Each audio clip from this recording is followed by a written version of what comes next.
1905 সালে Lord Curzon বঙ্গভঙ্গ যে তারিখ, সেই তারিখটা ফিক্সড করেছিল। সালটা 1905। পরাধীন ভারতের বুকে বিদ্রোহের আগুন জ্বালছে বাংলা। বাঙালি শিখে গেছে ব্রিটিশদের চোখে চোখ রেখে কথা বলতে, আঘাত ফিরিয়ে দিতে। ঠিক সেই সময় লর্ড কার্জন খেললেন তার শেষ চাল, বঙ্গভঙ্গ। ঠিক করা হলো বাংলা ভাগের তারিখ হবে 16ই অক্টোবর 1905। গর্জে উঠলেন রবীন্দ্রনাথ।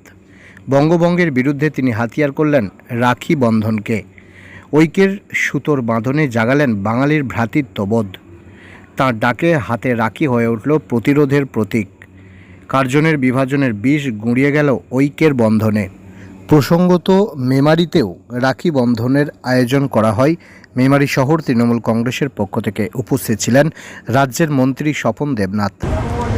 1905 সালে লর্ড কার্জন বঙ্গভঙ্গ যে তারিখ, সেই তারিখটা ফিক্সড করেছিল।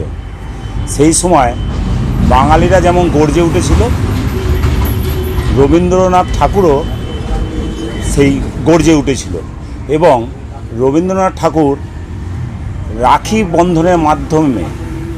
বন্ধনের মাধ্যমে এই আন্দোলনকে হাতিয়ার করেছিল। সেই উৎসব আমরা এখানে করলাম। 12 নম্বর ওয়ার্ডে উপস্থিত ছিলেন আমাদের মাননীয় মন্ত্রী স্বপন দেবনাথ মহাশয় এবং সহসভাপতি স্বপন ঘোষাল মহাশয় ইত্যাদি। কর্মসূচির মাধ্যমে কি বার্তা রাখবেন বা কি উদ্দেশ্যে এরকম একটা কর্মসূচি আপনারা? এইটার মাধ্যমে আমরা যে বার্তাটা দিতে চাই, ভ্রাতৃবোধ, সেটাকে বজায় রাখার জন্য আমরা এই বার্তা সবাইকে দিতে চাই। সভাপতি 12 নম্বর ওয়ার্ড তৃণমূল কংগ্রেস কমিটি, জগন্নাথ।